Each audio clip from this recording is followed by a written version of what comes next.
하나님 아버지, 오늘도 주의 말씀을 전할 때에 성령이 교회들에게 하시는 말씀을 제대로 전하여 말할 수 있게 하여 주시옵소서. 예레미야에게 주셨던 것처럼 뜨거운 심령을 더하여 주셔서 주 예수의 마음을 가지고 말씀을 전할 수 있게 하여 주시옵시고, 그 말씀 앞에 전하는 자도 듣는 자도 다 겸손히 듣고 마음과 생각을 바꾸고 하나님의 인도하심을 얻는 귀한 시간이 되게 역사하여 주시옵소서. 믿음으로 언금한 손길들 위에 복을 주시고 하나님이 저들을 사랑하시고 함께하고 계신 분명한 사실을 체험하며 또 붙들 수 있도록 도와주시옵소서. 예수님의 이름으로 기도하였습니다. 하나님의 말씀은 예레미야 21장 8절에서 10절까지 말씀을 함께 같이 합독하겠습니다. 예레미야 21장 8절에서 10절까지 말씀을 함께 같이 합독하겠습니다. 함께 읽습니다. 시작. 여호와께서 말씀하시기를, 보라, 내가 너희 앞에 생명의 길과 사망의 길을 두었노라. 너는 이 백성에게 전하라 하셨느니라. 이 성읍에 사는 자는 칼과 기근과 전염병에 죽으려니와 너희를 애워싼 갈대아인에게 나가서 항복하는 자는 살 것이나 그의 목숨은 전리품같이 되리라. 여호와의 말씀이니라. 내가 나의 얼굴을 이 성읍으로 향함은 복을 내리기 위함이 아니요 화를 내리기 위함이라. 이 성읍이 바벨론 왕의 손에 넘김이 될 것이요 그는 그것을 불사르리라. 아멘. 우리 하나님은 우리를 인도하시는 목자가 되시는 하나님이십니다. 하나님이 하나님의 역할을 여러 가지 비유로 말씀하실 때 목자와 양의 비유를 말씀하시고, 우리가 잘 아는 시편 23편에는 우리 영혼을 소생시키시는 목자이신데 어떻게 소생시키시냐 하면 자기 이름을 위하여 의의 길로 인도하시는 분이라고 그렇게 설명하고 있죠. 신앙생활은 그래서 목자가 되시고 내 길을 인도하시는 하나님의 인도하심과 지시하심을 받는 게 신앙생활입니다. 우리는 신앙생활을 흔히 주인 있는 삶이라고 이야기하죠. 주인 있는 삶의 첫 번째가 뭐냐 하면 주인의 뜻대로 인도함을 받는 삶이라고 하는 뜻입니다.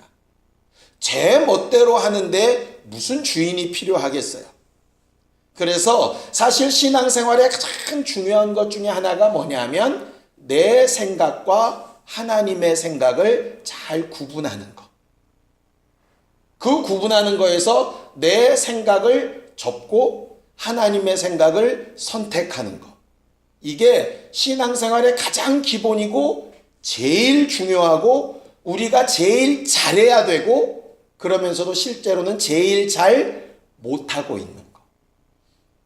그래서 사실 신앙생활 막 자랑할 것이 없는 것은요, 보이기 좋고 자랑할 만하고 남들이 볼 때 부러워할 만한 것으로는 우리가 신앙생활 잘한다 말할 수 있는데, 사실상 하나님이 인도하시는 대로 제대로 잘 가고 있나? 이것은 그렇게 쉽게 자랑하기가 어려운 부분들이에요. 오늘 저녁에 우리는 하나님께서 우리를 인도해 나가시는 그 길을 좀 구하려고 합니다. 믿음의 조상 아브라함도 하나님의 인도하심을 받았던 사람이죠. 광야 생활했던 자들도 하나님의 길을 인도하심을 받았던 것이고, 여호수아가 가나안을 정복할 때도 다윗이 왕이 되어져 가는 과정도, 심지어는 하나님의 아들인 예수조차도 이 땅에 와서 어느 고을로 갈지 어디로 갈지 어떤 일을 행할지를 계속 지시받으셨던 분이 바로 예수시죠. 심지어는 예수의 제자들도 그렇게 하지 않습니까?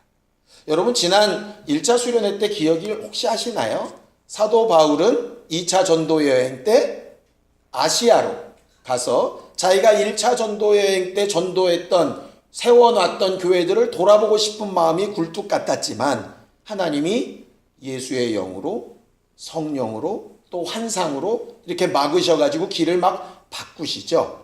결과적으로 자기가 원하는 것과 하나님의 원하시는 것의 차이를 인식하고 발견하고 내 걸 포기하고 하나님의 인도하심을 얻는 것. 이게 결과적으로 신앙생활 잘하고 있다 그렇지 못하고 있다의 판단 기준이에요. 우리가 말씀을 같이 나누고 읽고 배우는 이유도 그것 때문입니다. 어떤 경우는 그 말씀이 직접 나를 인도하는 명령이 되기도 하지만 어쩔 때는 믿음의 조상 가운데 어떤 사람은 이렇게 인도받았구나. 어떤 사람은 이렇게 인도받았구나. 그럼 내게는 어떻게 인도하실까? 이걸 사실은 기대하고 찾는 것이에요. 예수께서 이 세상 공생애 하시는 동안에 낮에는 열심히 일하시고 밤에는 늘상 기도하시고 새벽 미명에도 기도하셨어요. 뭘 기도하셨을까? 능력을 달라고 기도하셨을까? 그것도 있을 것 같아요. 병 고치는 은사를 그것도 있을 것 같고요. 많은 사람들을 먹일 수 있는 그런 능력들도 물론 있겠죠. 그런데 가만히 보면 예수께서 제자들을 다 물리시고 계속 기도하셨던 것을 곰곰이 살펴보면 대부분 인도받는 일이었어요. 6월절에 올라갈까 말까. 사람들이 잡아 죽이려고 그러는데 저 길로 갈까 말까. 사람들이 이렇게 많이 모이는데 저들과 함께 있을까 떠날까. 이런 내용이죠. 예수는 기도하시고 아침나절에 제자들을 만나서는 그 다음 계획을 분명하게 진행시키세요. 얘기는 뭐냐면 새벽 미명이든 밤중이든 기도하시고 가는 길을 인도받으시는 거죠. 우리가 잘 알고 있는 맨 마지막 겟세마다의 기도는 어찌 보면 특별한 기도가 아니었을 수 있어요. 지금까지는 그런 기도를 안 하셨다가 마지막 날 겟세마네 동산에서만 그런 기도를 하셨던 것 같지 않아요. 아마 거의 매일매일의 기도가 그랬을지 모르겠어요. 하나님, 난 이렇게 가고 싶은데 하나님 원하시면 어떻게? 하나님이 정말 바라시는 건 뭐? 이렇게 찾아갔던 게 예수 그리스도께서 우리에게 보이셨던 길이었고 사실 우리에게도 그 부분을 가장 요구하시는 게 아닐까 하는 생각이 든다 하는 것이죠. 이 저녁에 우리가 기도하는 것은 물론 우리 마음의 소원을 아뢰고 이렇게 되었으면 좋겠습니다를 말하는 것도 분명히 기도 맞습니다. 근데 더 궁극적이고 분명한 기도는요, 내가 어느 길로 가야 될까를 사실 지도받고 인도받으려고 하는 것이 첫 번째인 것이에요. 우리가 지난 금요일 날 본 것처럼 예레미야는 하나님의 말씀을 듣고 그 말씀대로 전했더니 성공이 온 게 아니라 비판과 비난과 고소와 옥에 갇히는 것과 친구들이 떠나가는 것과 배신당하는 슬픔과 아픔을 너무나도 많이 느꼈어요. 하나님 말씀대로 했는데 자기가 전혀 원하지 않고 예상하지도 않았던 현상들이 막 나타나기 시작했던 거죠. 그게 너무너무 속상해서 믿음 있는 체 하고 있었던 게 아니라 말씀대로 해서 지금 제대로 된 게 뭐냐고 안타깝게 얘기하고, 그럼에도 불구하고 내가 이 말씀을 안전하고 순종하기 싫은데도 하나님이 계속 내 마음에 뜨거운 마음을 주셔서 나로 이렇게 말하게 하시고 강권하여 인도해 나가시니 어쩔 수 없다고 고백했던 것을 배웠지요. 그래 놓고 나서 하나님이 지금 예레미야에게 말씀하시는 거예요. 자, 8절을 다시 한번 읽겠습니다. 8절 함께 읽지요. 시작. 여호와께서 말씀하시기를 보라, 내가 너희 앞에 생명의 길과 사망의 길을 두었노라. 너는 이 백성에게 전하라 하셨느니라 그랬어요. 하나님은 우리 앞에 생명의 길만 주시면 좋을 것 같은데 하나님은 항상 길을 몇 개 주시냐면 2개 주신다는 거죠. 생명의 길과 사망의 길. 살 수 있는 길과 죽음으로 가는 길. 대표적인 케이스가 선악과 사건이죠. 선악과를 딱 만들어 놓고 안 먹으면 산다. 생명의 길이에요. 먹으면 반드시 죽는다. 죽음의 길이에요. 노아에게 방주의 명령을 하시고 방주를 제대로 짓고 그때에 들어가 있어라. 그럼 산다. 그렇지 않으면 죽는다. 아브라함의 주께 롯과 그 가정에게는 소돔과 고모라 땅을 떠나라. 그러면 산다. 여기 있으면 죽는다. 이거였죠. 다윗이 사울 왕의 핍박을 피해서 이방으로 도망갔을 때 선지자가 와서 얘기합니다. 여기 있으면 너 죽는다. 원래 고향의 땅으로 돌아가라. 그렇게 말씀하시죠. 예수의 부모도 아이를 낳고 동방박사 그 내용을 본 다음에 아이의 명령, 아이의 그 생명을 찾는 헤롯에게서 피하여 가라는 명령을 따라서 애굽으로 가게 되죠. 가만히 보면 예수께서도 믿음의 사람들도 어쩔 때는 피하고 어쩔 때는 부딪혀요. 근데 사실은 그게 다 하나님의 인도하심 가운데 있어요. 그러다 보니까 하나님의 음성을 그때그때 제대로 잘 들어야 되는 게 정상이에요. 뭐든지 부딪히면 사실은 주의 음성을 굳이 구할 필요가 없어요. 왜? 하나님은 모든 문제를 피하지 않고 부딪히는 걸 원하셔. 그렇게 가면 되죠. 그런데 이게 상황 따라 형편 따라 말씀이 다르다는 거예요. 이게 보면요 참 재밌어요. 성경을 좀 볼까요? 자, 마태복음 7장 13절에서 14절입니다. 마태복음 7장 13절에서 14절입니다. 함께 읽겠습니다. 우리가 잘 아는 말씀이에요. 마태복음 7장 13절에서 14절입니다. 함께 읽겠습니다. 시작. 좁은 문으로 들어가라. 멸망으로 인도하는 문은 크고 그 길이 넓어 그리로 들어가는 자가 많고 생명으로 인도하는 문은 좁고 길이 협착하여 찾는 자가 적음이라 그랬어요. 어떤 문으로 들어가라고요? 왜요? 네, 좁은 문이 생명으로 인도하는 문이래요. 그렇죠? 그래서 좁은 문으로 들어가라는 거예요. 그런데 좁은 문이 생명으로 인도하는 문이라고 하는 걸 정하신 분이 누구예요? 하나님이세요. 그러니까 쉽게 얘기하면 좁은 문이냐 넓은 문이냐가 문제가 아니라 하나님이 정하신 문이 어디냐가 중요한 거죠. 그러니까 맨날 좁은 문이라는 얘기가 아니에요. 이 말씀을 하셨을 때에는 넓고 편안하고 사람들이 다 가는 길 아닌 쪽으로 가는 게 생명의 길이라고 딱 정하신 거예요.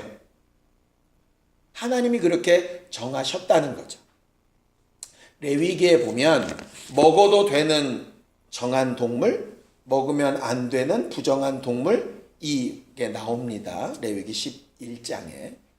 거기 보면 뭐 여러 가지 이유가 있어요. 뭐 쪽발되고 뭐 되새김질을 하고 뭐 다리가 있어서 뛰고 날개가 있고 뭐 이런 것들 뭐 뼈 지느러미가 있고 없고 뼈가 있고 뭐 여러 가지 이유들을 대는데요. 사실 쭉 읽어보면 맨 마지막 결론은 뭐라고 돼 있냐? 그냥 이건 내가 정한 거다 이렇게 돼 있어요.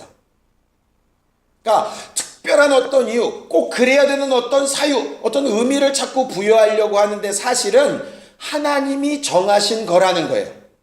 그래서 이거는 정하니까 먹어도 되고 내게 바쳐도 되고 이건 부정하니까 먹으면 안 되고 내게 바치면 안 돼 라고 하나님이 정하셨어요. 그게 왜 확실하냐? 고넬료 집에 가기 전에 베드로에게 환상이 있죠. 환상 중에 부정한 것들이 내려와요. 예를 들면 돼지, 개, 장어 뭐 이런 거 있을 거예요. 그런 것들이 쭉 내려와요. 그리고 잡아 먹어라. 베드로가 얘기합니다. 태어나면서부터 율법을 알고 한 번도 내가 이런 걸 먹어본 적이 없고 하나님 말씀대로 했다.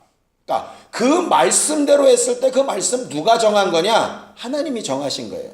정하신 그분이 이제는 먹으라는 거예요. 그 이전까지는 이방인을 만나면 죽여야 돼요. 헤렘이라고는 성전이 되면 태중의 아이까지 갈라서 죽여야 돼요. 그런데 하나님이 그 법을 바꾸셨어요. 이방인을 사랑하고 구원하고 전도하래요. 그러면 정하신 분이 바꾸셨으면 우리의 선택도 바뀌어야 되는 거예요. 결국 신앙생활 인도받는 삶이라고 하는 게 무슨 뜻이냐 하면은요, 해왔던 방식대로가 아니라 어제 말씀하신 게 그분이 이렇게 말씀하셨으면 어제는 그대로, 오늘 이렇게 말씀하셨으면 오늘은 이대로. 내 고집을 꺾고. 그런데 사람들이 그게 잘 안 되는 거예요. 스스로 옳다 하는 바가 생기면서 그게 안 되는 거죠. 오늘 성경은 이것입니다. 내가 네 앞에 생명의 길과 사망의 길을 뒀다. 뭐가 생명의 길이에요? 예루살렘 성에 있어라 떠나라. 떠나라고 되어 있잖아요. 9절 보겠습니다. 자, 9절 함께 읽습니다.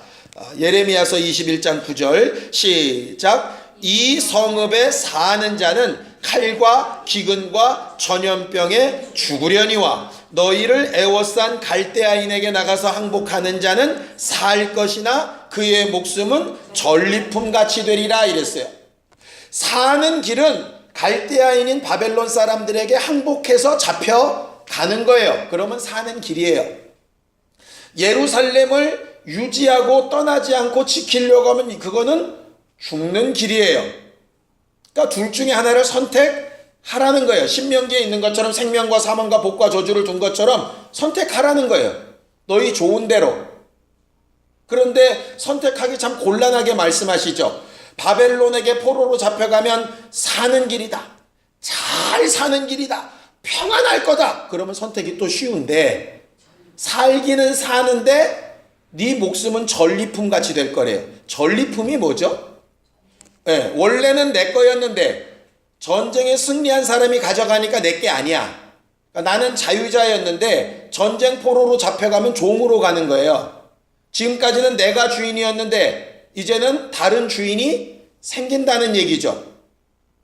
무슨 얘기냐면 네 뜻대로 네 생각대로 살면 사는 길이에요, 죽는 길이에요? 죽는 길이에요. 지금까지 예루살렘을 하나님이 보호하셨는데 주의 성전이 있는데 우리가 선민인데 우리가 하나님의 백성인데 우리가 지금까지 이방인들을 그렇게 죽여가면서 지킨 이 땅인데 이게 살 길이지 이거 외에 사는 길이 뭐 있어? 과거에 어느 때도 하나님께서 예루살렘을 떠나지 말라 그러셨고 과거 어느 때에도 하나님께서 이곳을 통해서 역사하셨고 과거 어느 때에도 다 포위되었다가 다 죽을 것 같았지만 하나님께서 역전시키셨고 충분히 그랬는데 이번에도 당연히 그렇지. 이게 이제 자기들의 생각이에요. 이전까지는 그랬어요. 왜? 그게 누구 뜻이었으니까? 하나님 뜻이었으니까. 그리고 그 뜻에 이 사람들이 순종했으니까. 그런데 지금은 예루살렘을 지키고 그 모양을 지키는 게 하나님의 뜻에 순종하는 게 아니에요. 자기들 생각에 옳다 하는 바로 하는 거죠. 그러니까 하나님은 주인 없이 그렇게 자유하게 살 거면 주인 있는 삶으로 가. 그래서 잘못된 주인 밑에서 허덕이다가 진짜 주인인 나를 좀 찾아. 그게 사는 길이야. 이거예요. 그러니까 포로로 잡혀가는 자체가 산다는 게 아니라 진짜 주인을 찾는 게 사는 길이야. 그거예요. 근데 이게 쉽지 않아요. 한번 어떻게 해서 성공을 해본 사람은 성공한 그 방법을 놓치기가 쉽지 않아요. 예를 들어서 한 40일 작정으로 막 기도하고 아니면 막 1000일 막 감사를 심고 이래가지고 한번 뭘 성공을 맛본 사람은 다음번에 그 방법을 또 선택한다고요.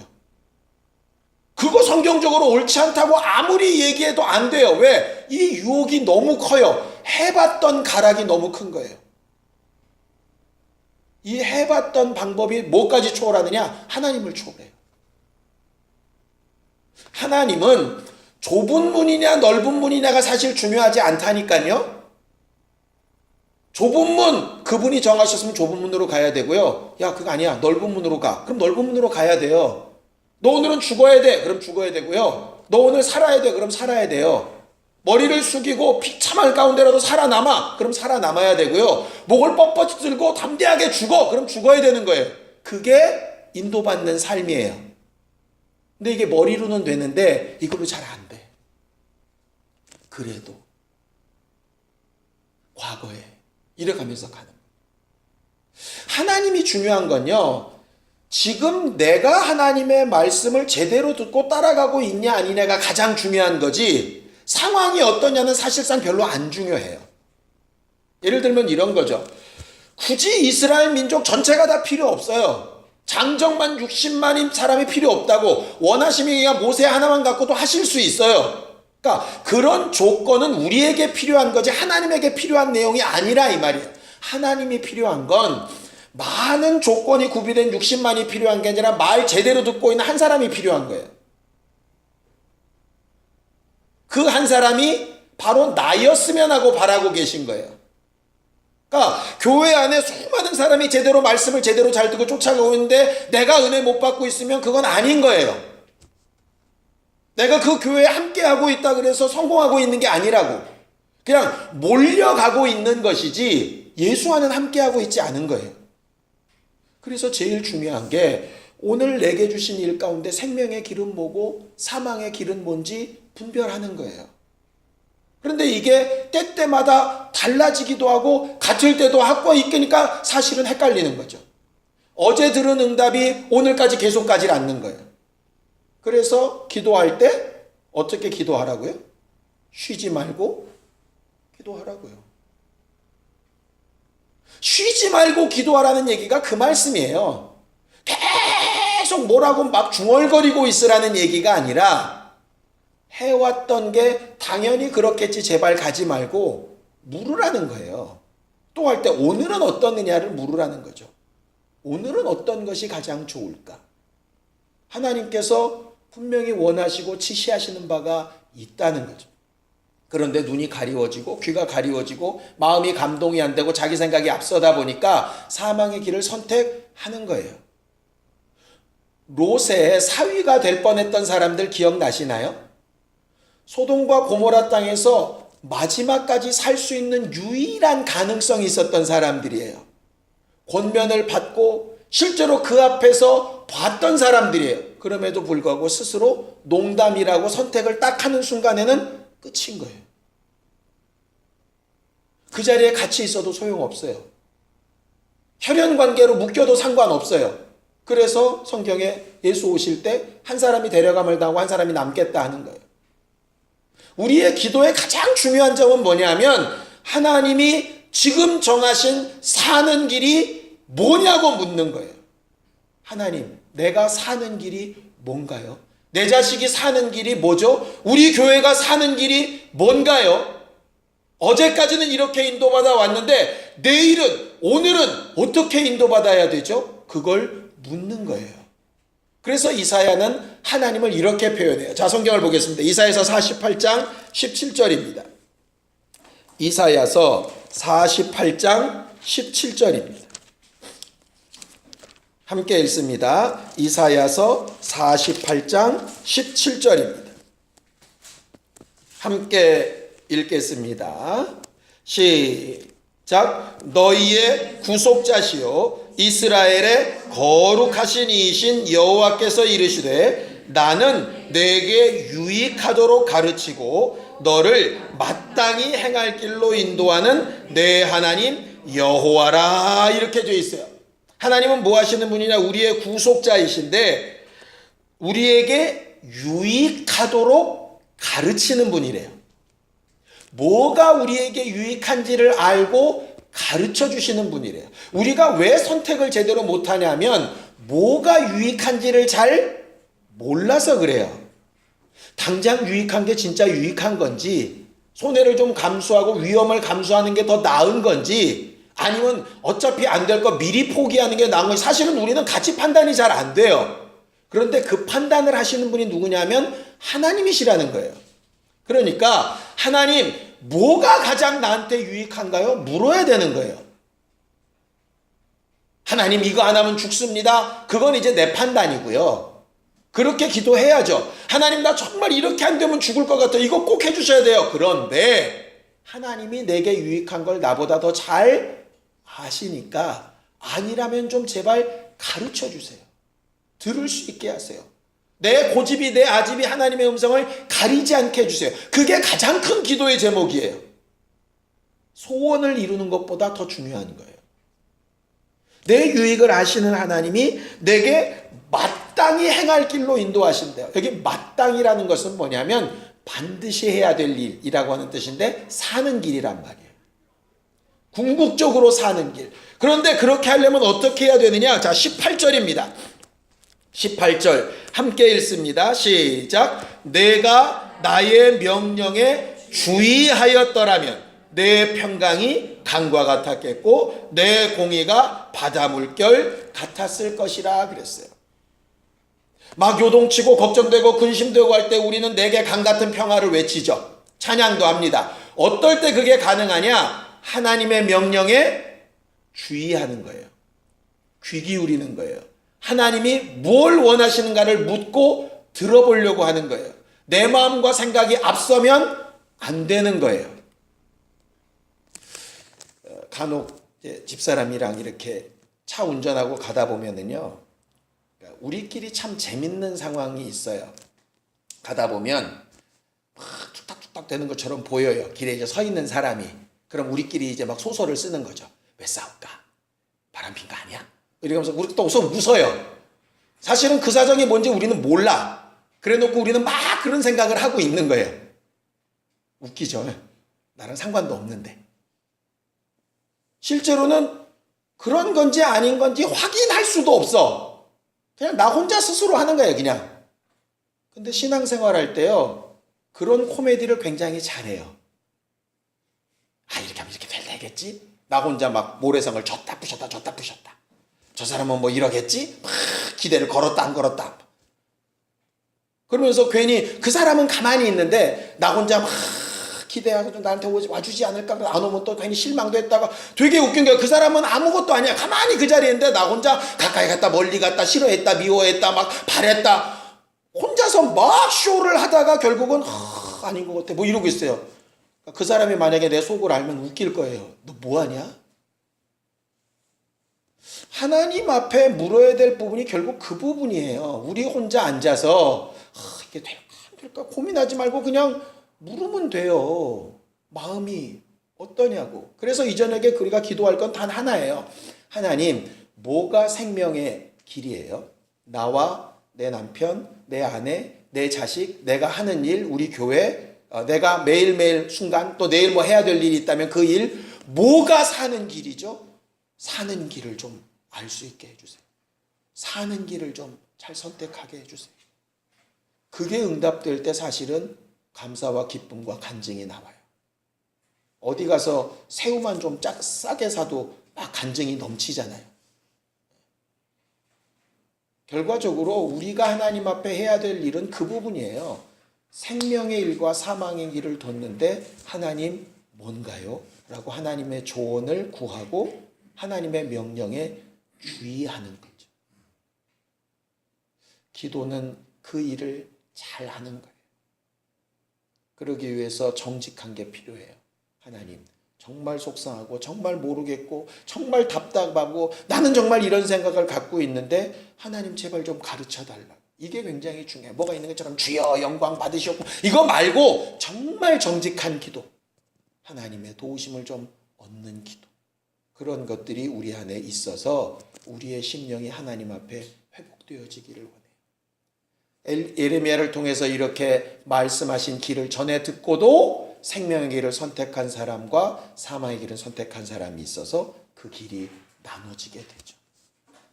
생명의 길을 선택한 사람은 소수였어요.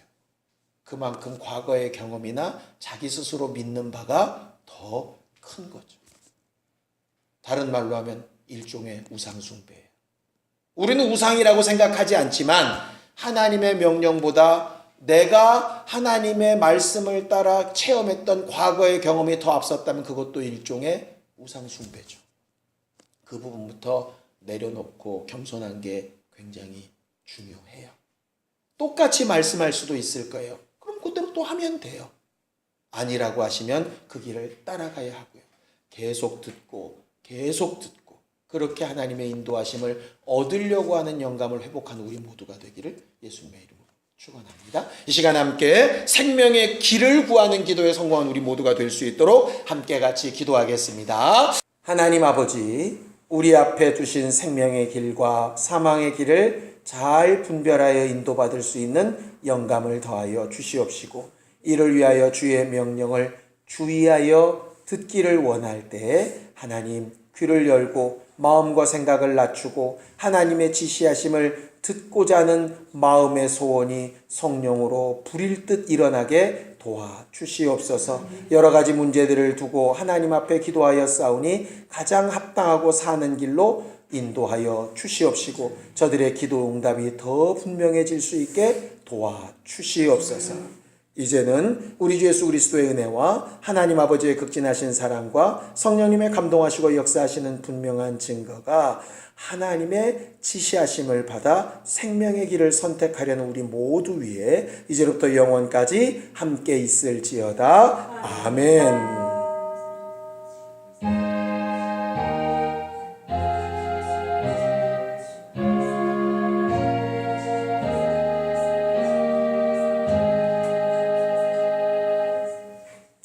우리 기도 들으신 하나님 앞에 감사 넋을 내겠습니다. 감사합니다.